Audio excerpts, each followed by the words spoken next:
Da da da! What's my good chair? Welcome, everybody. Let's give YouTube a couple of minutes. Get those notifications out. Let people know I've gone live.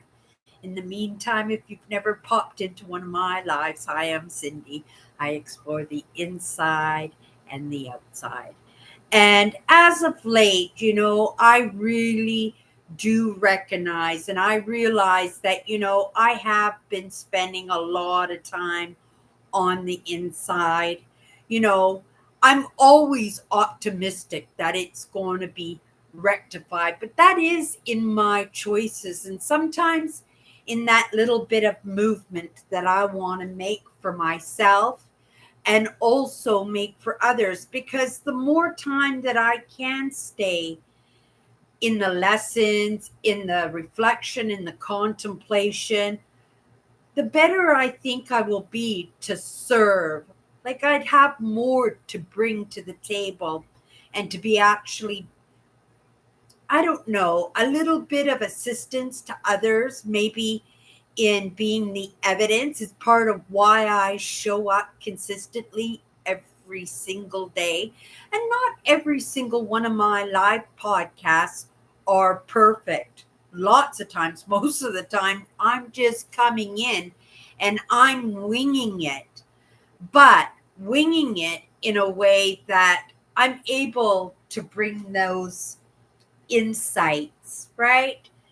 In the optimistic idea that maybe somebody somewheres down the line might pick up on something and reflect for themselves and, hanging out with me,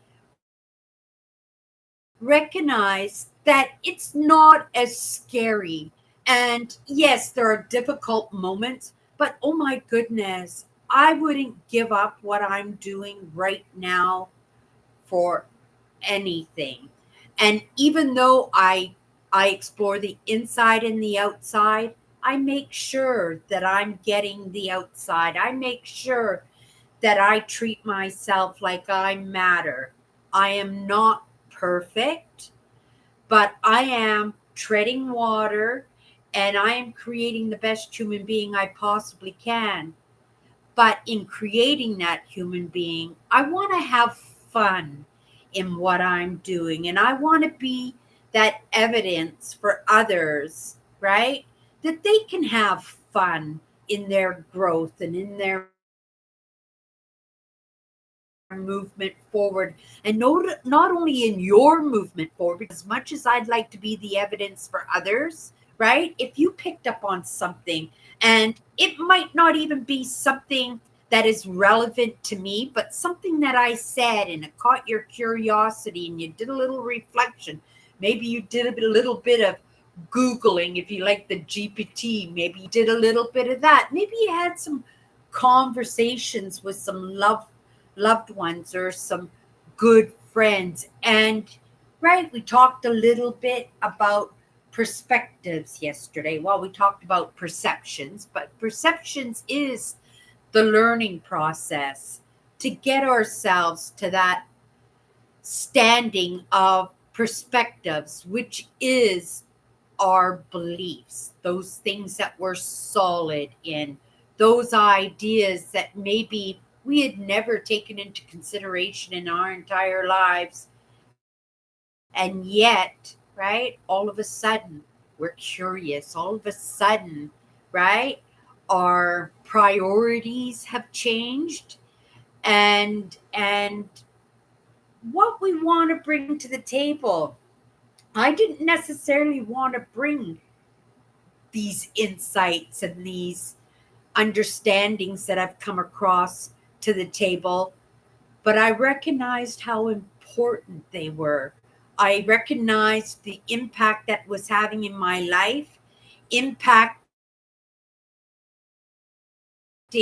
the relationships that I was having with others, whether it was my customers or my family or friends, or, you know, recognizing sometimes that it is not necessarily that important for us to constantly be surrounded by others. I'm so grateful for this digital age. I'm so grateful for this platform. I'm so grateful for YouTube and for Google to allow me to be drawn in to AI learning.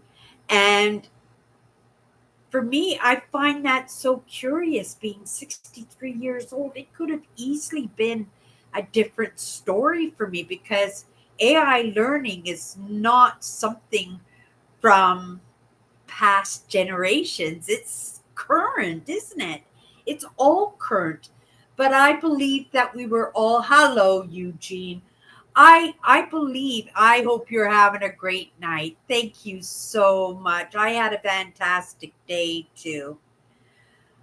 But losing my train of thought there, I thought tonight we keep it light, because I do recognize that, I go heavy sometimes, but that's because I'm in it heavy. I'm not in it heavy scary. I am not in it heavy like I've got the whip and I'm going mush, mush, mush to myself. I am absolutely enthralled with what I'm doing. And I'm doing it so much differently than, a lot of people in the networks that I kind of float around in. I'm not a I'm not a meditator at all. My father, he meditated twice a day, 20 minutes twice a day. It doesn't interest me meditating. Meditating just seems like such a waste of time, in all honesty. But that's my privilege. That's my prerogative. That's my life. And if I feel that way, I feel that way. And it's not like I haven't tried meditating. When I first woke up to some of these ideas, I just kind of felt I had to do it, right? It was just everywhere's and it just seemed like something that everybody was doing. But for me, it just wasn't my thing. And it took me a while to be comfortable in doing this my way. And, also I would have to say, when I first came into some of these ideas, that rush and that urgency was there, right? And I always felt like I was falling behind. And yes, that served me because, I absorbed a whole lot more in that process. I applied myself more and I stayed accountable and I stayed consistent, right? But as we and it took years and years, probably a whole lot longer than it took a lot of people. But for me, I believe in the baby steps because I don't want to be uncomfortable in this process. I do not want to consistently all the time be in that hairy, scary. I don't want to be frantic and full of anxiety. I want to continue having fun. I want to continue to smile, right? And at the same time, I want to continue bringing to the table, right?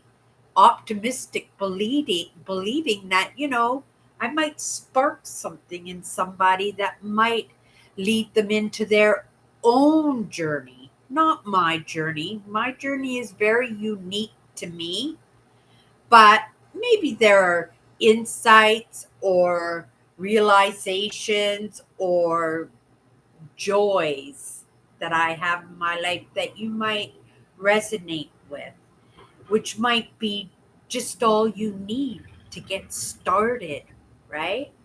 So tonight, I thought, if you haven't been with me for very long, one thing about me is I love crystals. I'm very eclectic. You can tell just by looking at the decor in my living room that I am very eclectic. I'm very, I don't know. I just love certain things and I'm true to those passions and loves. But one of them is rocks and crystals. And if you have been with me for a long time, you know it's something I've had a passion for probably Probably a little bit. I've always been a little bit of a rock hound as a kid. But when it comes to the lovelies, when it comes to the rocks and the crystals and the fossils, I put them all in the same category, right? Um, this is probably a fairly new passion for me. I actually love digging crystals too.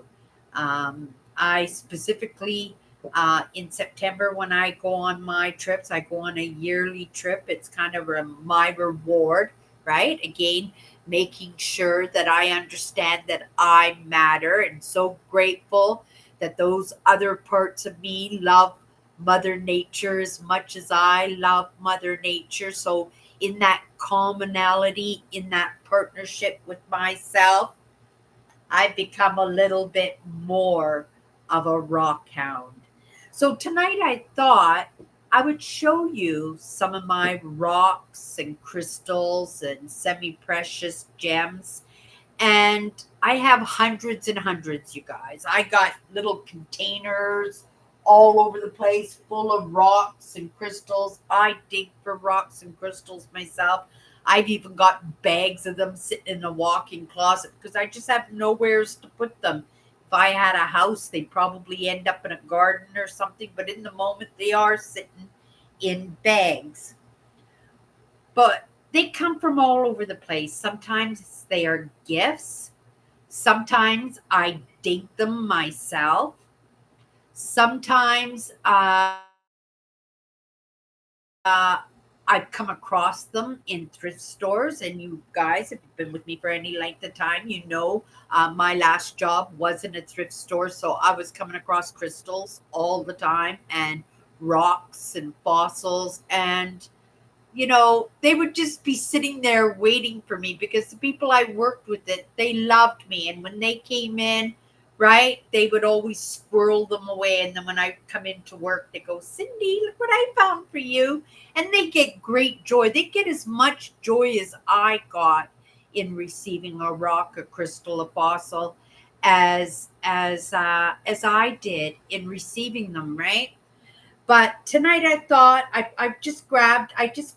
have them all over the place. I just grabbed one, two, three, four, five, six, eight crystals. Okay. I grabbed eight crystals and I thought maybe I would show you them. Hopefully I know the names of them all. I'm not perfect in the names or in the healing properties or where they come from necessarily, because sometimes they're just pretty and I spot them and they have to come home with me. But I'll do my best in that. So I'm going to start off with the ones that you guys have seen before. This is my absolute favorite crystal. It's an unpolished raw amethyst.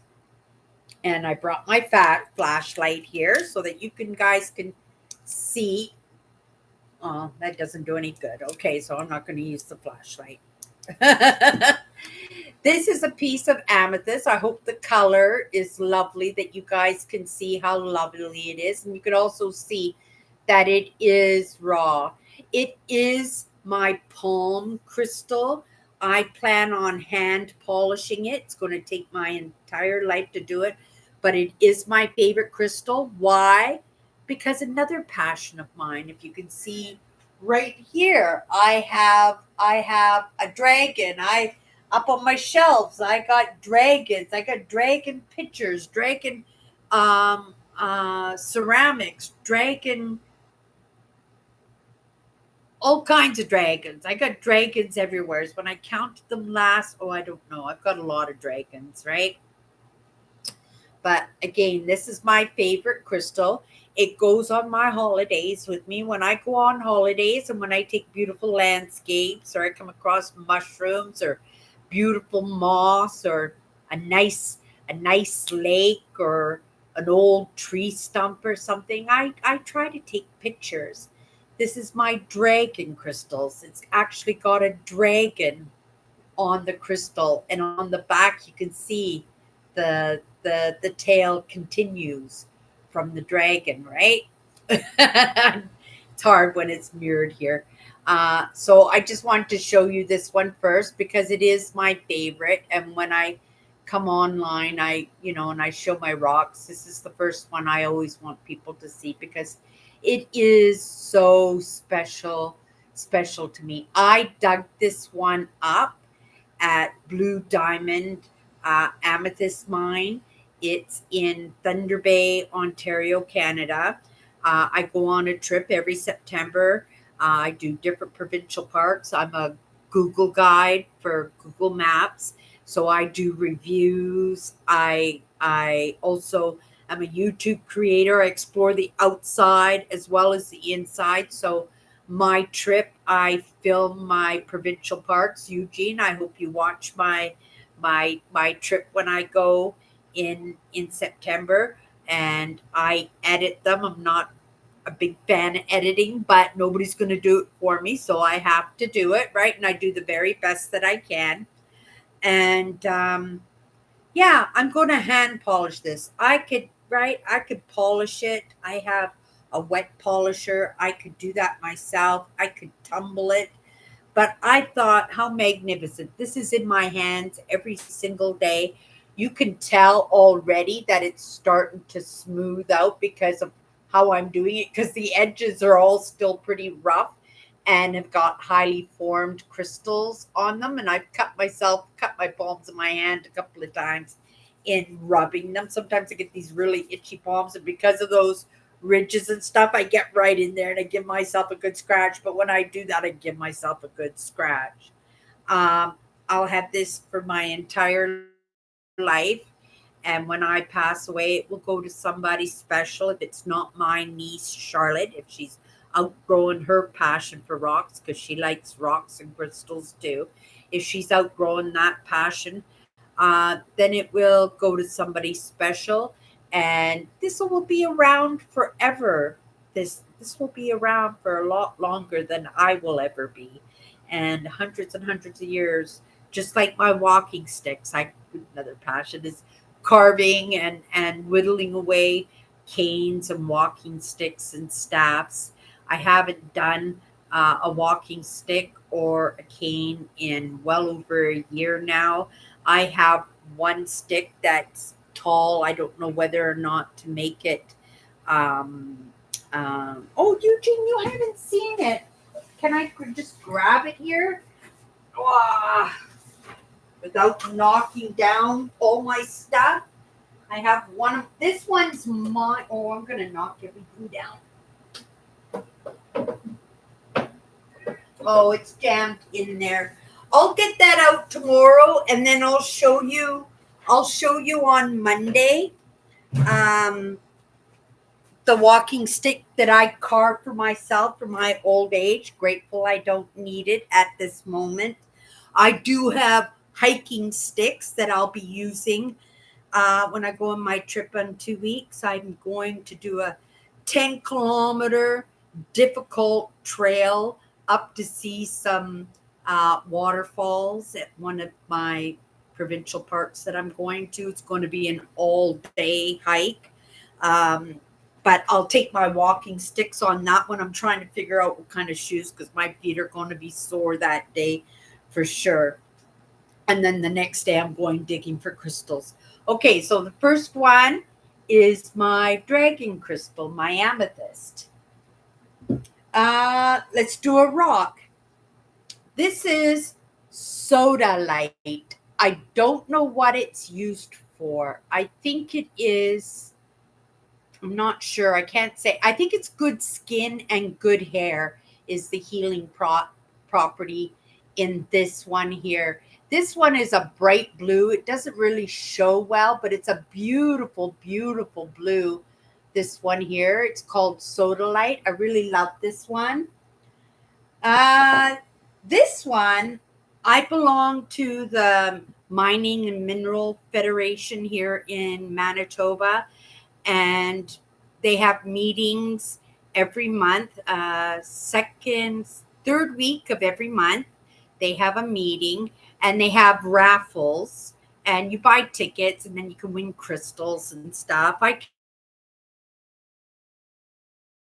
contributed crystals to the draw too, because I have so many, right? But I won this one, and I didn't have any. These are garnets, and they're in just I think at one time it would have been mud, right? Just the way it's formed, it's very light and stuff, but over time it just turned into a light rock. But look at those ones there. Yeah, those are actually semi-precious. They're not rubies, but you can tell the color is a little bit more coppery in them. But those are garnets, right? And those could actually be set in a ring if I wanted to really pluck them out and set them into a ring. I could do that, right? Maybe one day with some of my crystals, I would do that. Um, this one here is actually a fossil. This is petrified wood. It's now a rock, but at one time it was a piece of a tree. Isn't that neat? Yeah, I really love petrified wood. I got a few pieces of petrified wood. But yeah, this one here, I think I found this one on a trail or on the lakeside at one point.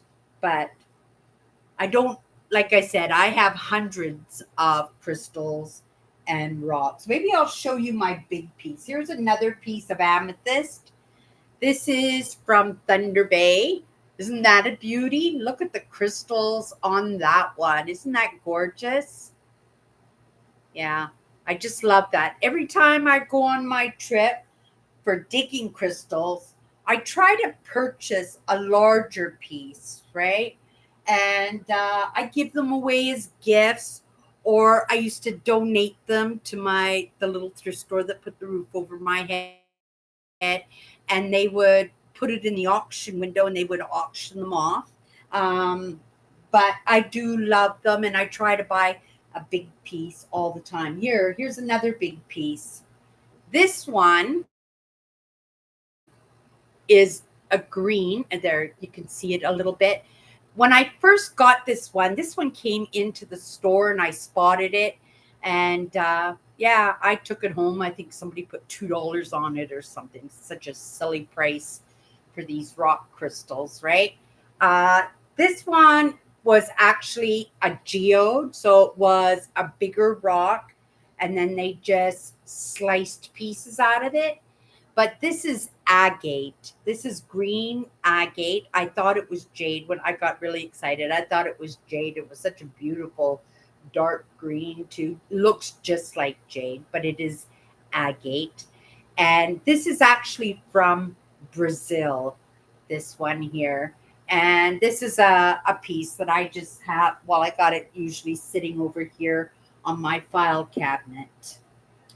Um, this one here is a quartz crystal, and you can see all the points on it. It's only half of a crystal because it's been broken open, and you can see the goldness of the uh, copper inclusions, iron inclusions in it. But look at the points on that one. I found that one too. Um, I love find. I haven't found an arrowhead yet. I find fossils all the time, but I don't find arrowheads. I would love to find an arrowhead this year on the provincial parks that I've got booked this summer. They actually have the opportunity because, the indigenous have been living in that area for thousands of years. I would have to turn in, I think. I think it would be proper if I found it in the provincial park. I'm just not going to leave it there. If I found it, I would take it to the ranger station and they could use it in their summer programs and teaching the kids and stuff, right? But it sure would be exciting to find an arrowhead. But this one, yeah, it's really pretty. I just love the point on the crystals. And then one more. Yeah, okay, one more. Uh, this one here is called selenite. This one,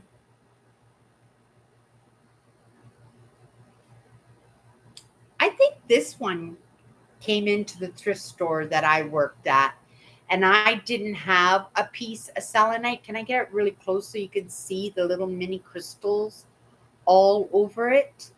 Um, this one here, uh, right? It looks like a little turd, but they usually heat these, and if you put them in the oven or you put them in a fire, they will turn white. And a lot of people like the whiteness of the selenite. For me, I prefer the natural. I would never heat this up, but yeah, I really like this. This selenite is good for. I know what this is for. Oh, this is bad vibes. This is negative energy. This is to keep the energy vampires and right and the narcissists and the demons and all that other stuff away from you. Right? I think I'm pretty indestructible myself. I don't collect these things because um, I don't disbelieve in the healing properties of crystals, right? Because my dragon is like, right, like I might even be buried with it. I don't know. That's how special it is to me. But it's different. I'm not sure how I feel about the healing I have lots of books on the healing properties of different rocks and crystals, but I just love rocks and crystals and fossils, right? And arrowheads. I sure would love to find an arrowhead. Yeah, that would be pretty amazing. Well, I have a couple more up here. I got some smoky quartz crystals. You can see in there, you can just see it's just inside of the rock. I was thinking of maybe splitting the rock because it looks like there's actually gold in here too, gold specimens.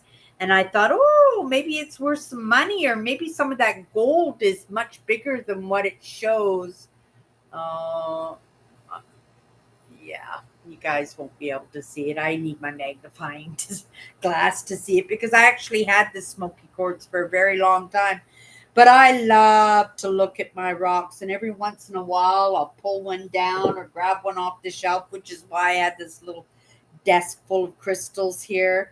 Um, that that I was playing with it, and I take my magnifier out, and I love staring at them. I just love looking at the crystals, and I spotted the gold, and it's not pyrite. It's actually gold in this one here, and there's a few spots in there. They got little nuggets in there, and I thought, oh my goodness, I am going to take a hammer to. I'm going to take a hammer to that and get that gold out of there and see if the little specks that I'm seeing, right? And my sister has a gem tester too, so I want to get her gem tester off of her and actually test so I can actually know for sure what all these rocks and crystals are, and then I can test for sure that it's gold. But I'm pretty certain it's gold. It's the perfect place. They right crystal um, gold is usually forming in crystal. If you can find quartz crystal, you could probably find gold too. And pyrite has a little bit of a different feel and a different look than gold, but lots of times people get the two mixed up in that. And what else do I have? Oh, this is a pretty one. This one, if you get it the right way, it shimmers like fish skins. Probably can't probably get it to do it at all. But yeah, all down half the bottom half here, it will go like fish skin and it'll be all different colors and stuff. No, I can't get it. There a little bit right there. You can see the blues coming out a little bit. Yeah, but not very well. And the daylight is just absolutely amazing. I thought tonight, right? Keep it a little bit light. Um, I am going into my weekend. Saturdays, I don't come online, right? I usually keep Saturdays as a Cindy day. It doesn't mean that I'm not taking in lessons or sitting in on a lecture or listening to a thought leader. I love that, and I do that on my free time, and I do it because I love it, right? But I do understand that it's heavy, and I don't mean to always be heavy. But at the same time, I understand, right? Underneath something does mean to get something out, right? Analogy I used to use I still use it every once in a while is, when the homeless people, they go to like um, the mission to get a free meal, or they go to the Salvation Army and to get a meal. Usually you sit in the pews and you listen to a little bit of Jesus before you get fed. I don't come in and just go right into the lessons. I try to mix it all together so it's a little bit enjoyable, a little bit more digestible, and also a little bit receivable, right? Because, if I came in and just spewed, right, the facts, then, right, you're just, oh, and you'd be gone. And you would miss out on this great trip that I'm going to in September. Today I got a few groceries and stuff. I'm going to portion them out tomorrow. I'm going to go through my gear bag. You can see it behind my fan there. Maybe not. It's loaded. I got to try and make that a little bit smaller too. So I got to pick out my outfits, and it's hard to pick out outfits because, right, it all depends on the weather. What if it rains that entire week? The rain doesn't bother me in any way. I'm going on this trip no matter what, and I'm still going on that 10-kilometer hike, right?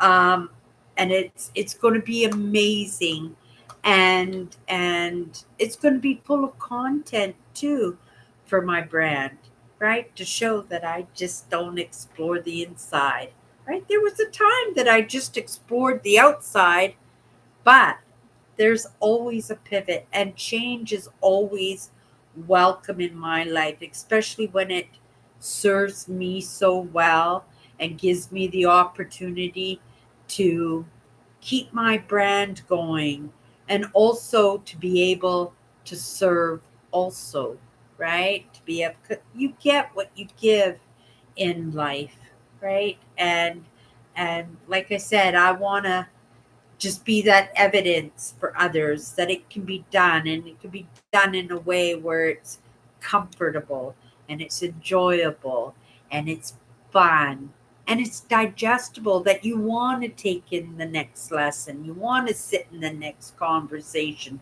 that you will want to be a little bit more tolerant to those that, right, you could just rather be at home taking in a lesson instead of, but that's most of the time where we serve the best, right? Because we get to be that evidence for others that it can be done, and that it can be done in baby steps. It doesn't have to be a grind, it doesn't have to be 100 miles an hour, right? That it could be done at each one of ours pace in the way that we want to do it. And it's not like in a follow the leader, right? I don't meditate. And I'm good with that.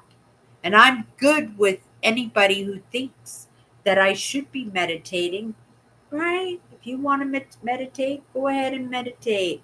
And that's not to say I'll never meditate, because every once in a while, right, I feel inspired and I give it a shot, but I always feel the same when I do that, So I listen to myself and I feel myself out, and in that partnership with myself, if it's to me not necessary, then I'm not going to do it. I do my own form of meditation. I go into contemplation when I go for my walks, and oh my goodness, I walked to the dentist today for my very last appointment.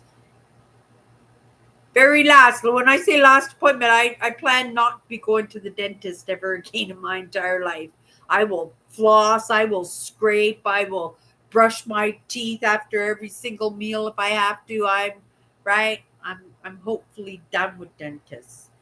I had a very lovely dentist. She did such a great job, but I'm not a big fan of getting my teeth worked on. But it's done now, and I'm grateful. I'm sending my gratefuls out to the Canadian government who made this new dental plan for low incomes. And when they say low incomes, you have to make less than 90,000 a year. I've never made 90,000 a year. Never made not even half of that, right? Have I made in a year. But the percentage that you get covered is a little bit different, right? Depending on how much money you make. And I got covered 100% out of the dental work that I got done, which was about $2,500.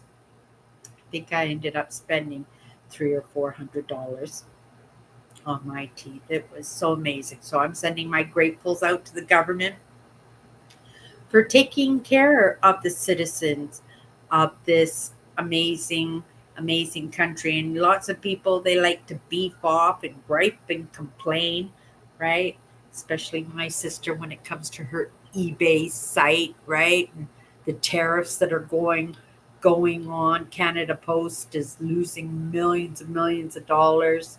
My sister, right? She wants to give up on her eBay channel, and right, she did so good last month, but with these tariffs, nobody in the States is going to want to buy her stuff. But I said, right, the Canadians aren't going to want to order from the States. Canadian is all about buying Canadian. So just keep posting and listing because Canadians will buy, right? And Canada Post won't lose any money if we could promote, right? Just within our own country, great stock. And my sister has some great stock for sure. I should leave a link down in the bottom of my description there so you guys could go check out her channel. For the most part, it really paid for the majority of this trip that I'm taking in September. It's been keeping me afloat. It's been keeping my house bills paid. And that partnership, right? Not just with myself, but with my sisters too. And my sister, when we talk about entrepreneurs, my sister Alice, through and through, 100%. Okay, you guys, let's quickly grab a card tonight, seeing it's the last night of the week. I'll be back on Monday, Sunday night if you want to come in and hang out with us on Sunday night. I do a live show called Chatters Live. It has been on my YouTube pretty much since, well, took me about a year to come in front of the camera. And shortly after that, I started doing that live show. This show, What's My Good Cheer? I started it on Instagram, and I used Instagram as my practice platform.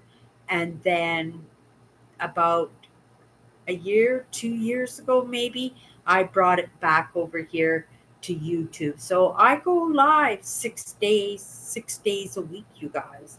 And if you know anything about me, I'm pretty consistent in that, right? Maybe the message doesn't always hit that bullseye, right? I'm good with that. If I'm coming 6 days a week, that's like more than 300 days a year. That's a lot.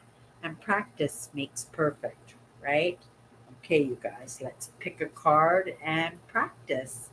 First perspective, just a couple of minutes, and yeah, we'll call it a night, and we'll see each other on Monday, unless you want to pop in and hang out with us on Sunday night. Like I said, I have the most amazing, sweet crew, right? And if you want to come in and join in the conversation, conversation, great. If you just want to kind of hang out in the background, right? We usually keep it pretty light. Like I said, they chat more than I do. Okay, you guys, let's just pick a card and go into it. First perspective, first thing that comes to my mind, right?